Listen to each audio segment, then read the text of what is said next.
Morning everybody, welcome back to my little studio and thanks for tuning in again. So I just want to update you on where we are. As you can see, I've got the gear in. In fact, let me just turn the camera around, hold on. Got the gear in. That's mostly fixed and patched to my patch bay down here. That's not gone in yet because I've still got to run a few cables, which I'm hoping to do today. Let me talk to you about the power. All of these take IEC kettle leads like these. Speakers have one as well, and I have a power conditioner running everything, and I have made up some looms, some AEC looms. I hate kind of spare cables, so I'm hoping to run these and it will just be, they're just basically made to order. I used all recycled parts and some of these were an absolute arsehole to get on because obviously the cable was a bit too thick for the sock, but it's all fit and it's all tested and safe, so that's nice. So each side needs about 4 or 5 IEC, these things, kettle leads to plug into the back. I started off by using some of the spare ones I had around, but I was left with so much spare cable. I hate extra cable, I hate superfluous cables. You'll also notice today that I've now installed the big screen onto one of these stands here. So this is really nice. This is a really nice feature. So obviously this can be this is going to be my viewer monitor for video projects, or when I'm using Logic, it's going to be something bigger like the arrangement window or mixer window or whatever. And then if I'm just working in here doing something small and my daughter's with me, which will be quite common, I could put Peppa Pig on or something easy. So nice all round to have a monitor like that up high in the sky. Not too much for the stand, the bracket, got that on eBay, and the monitor was just one I had lying around, so I didn't spend too much on that either. So happy days all round. Finally, final thing I want to talk to you about today, a bit annoyingly, I have this old interface here. I absolutely love it. Problem is, of course, it runs on Firewire. Now you can already see it runs on the old Firewire 800, which I converted when I bought my new MacBook Pro 5 years ago. New, it's not new anymore. I converted to Firewire 4, is it 400? I can't remember the smaller Firewire. You can see there in let the camera focus. So I converted that so it would run off my MacBook Pro. Now, the problem is, I've got a new computer for this studio, brand new one, brand new Mac Mini. The Mac Mini doesn't come with any form of Firewire on it at all. It's probably something I should have researched, but even if I had researched it, I don't think there's much I could have done because no one's making Firewire anymore. So I'm now stuck with this interface here and a brand new computer which I can't connect. I did have a look and it does seem like you can't really convert Firewire into USB-C. You could probably make the connection using about 3 or 4 adapters from going Firewire 800 to 400, Firewire 400 to Thunderbolt, Thunderbolt to USB-C, but whether it would work or not with all those connectors plugged in, I didn't really want to do that as my main interface. I think now I've come to terms with the fact that I'm going to just probably buy a new interface. The question is whether I get like a kind of updated Focusrite version of that, or the prestigious Apollo Twin that everybody has. The only thing I don't like about that, it is only 2 channels for basically the same price. It's 2 very good channels, so that's essentially what you're paying for. 2 very good pre's, as opposed to 8 not so good pre's for the same price. I don't like the fact that it's not rack mounted. The whole point of this desk is to tidy everything away and keep that desk free for things like MIDI controllers, MIDI modules, whatever. I don't really like the fact the Apollo Twin is not rack mounted, and unfortunately the rack mounted version, the Apollo 8, is just out of my price range. It's just too much for the moment. Excitingly, we have power. You can see here my looms have worked. That's really nice. All my wiring, I did test them obviously before I plugged everything in, but it's always nice to see everything come on. Everything's got power. Everything's nice and tidy around the back. Let's see if I can show you around the back here. As you can see here, looms all plugged in here, very, very nice and tidy. Cables going this way out the back, so we've got one up the back here and then one across the desk at the back. Obviously all this will still be tidied up. Okay, so I just want to talk about the computer that's going to run this desk, run the studio. I've bought a brand new Mac Mini, which I'm really excited about. It's probably the only big purchase I've made for this studio.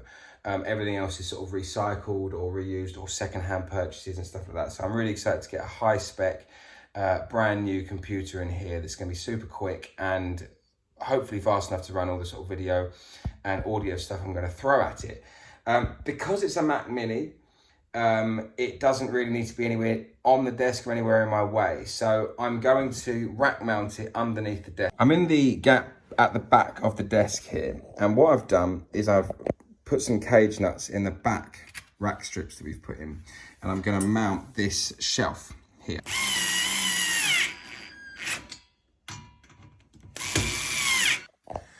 Okay, so we're getting there, slowly getting there. Put the computer in at the back. You can just about see it. No, hold on, where is it?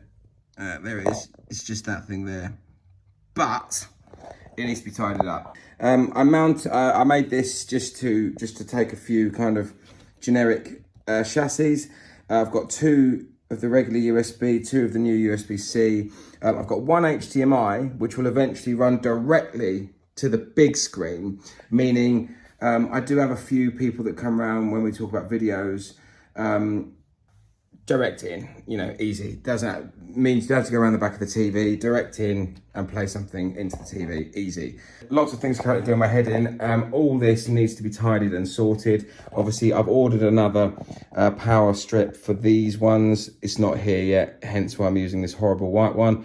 And the computer, which you can just about see there, has got one of these breakout things. That will all be sort of screwed down and tidied. I can't stand the look of that. But the point is, eventually everything will be in place, and eventually I'm going to put some acoustic treatment paneling down here to divide the wall and the back of the desk. So this will all be out of sight, and eventually you'll be able to look at it, and there'll be some nice bits of foam here either side of the monitor and underneath, just to deaden this St. Paul's Cathedral-like reverb in here.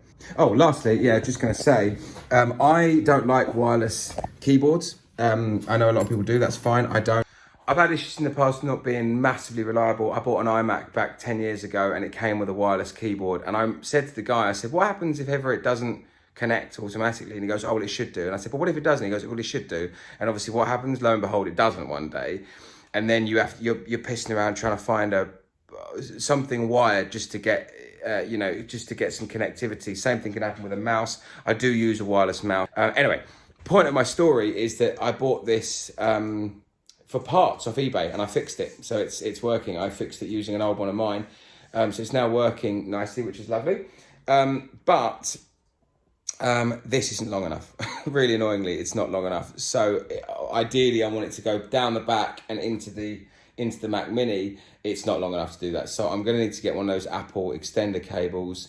For the moment, I'm going to plug it into here.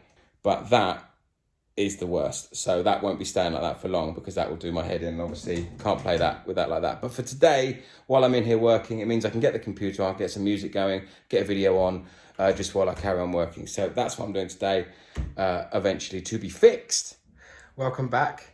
I thought I'd give you a little update. So I've been in here pottering around for the last few days. I've been really rubbish with videoing because it's one extra thing to remember, and I'm not in that YouTube frame of mind yet, but I'll do a conclusion video of this is everything.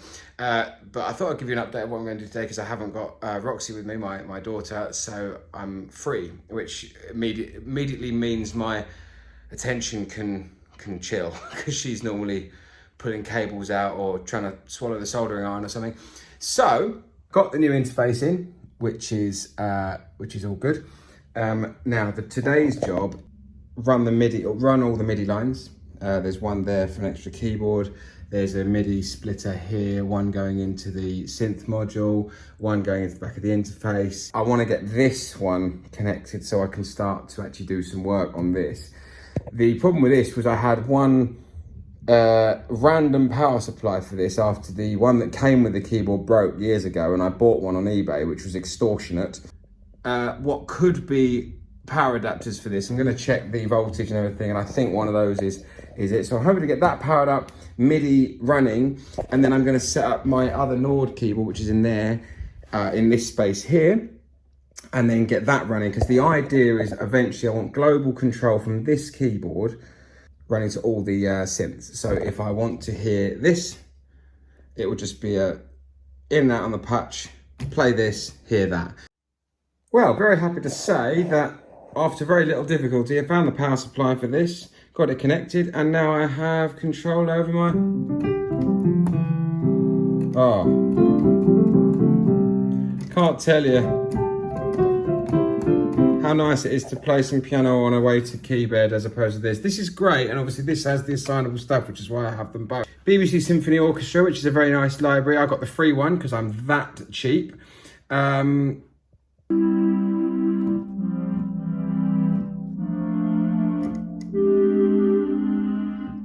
But I can use these to change. I can't do it one-handed because I need both hands because I'm holding the phone, but... Okay, so I have managed to sort the MIDI out, so this is controlling this, which is what I wanted, so I can do it from here, and got the great sound of the Nord Electro connected up via this one.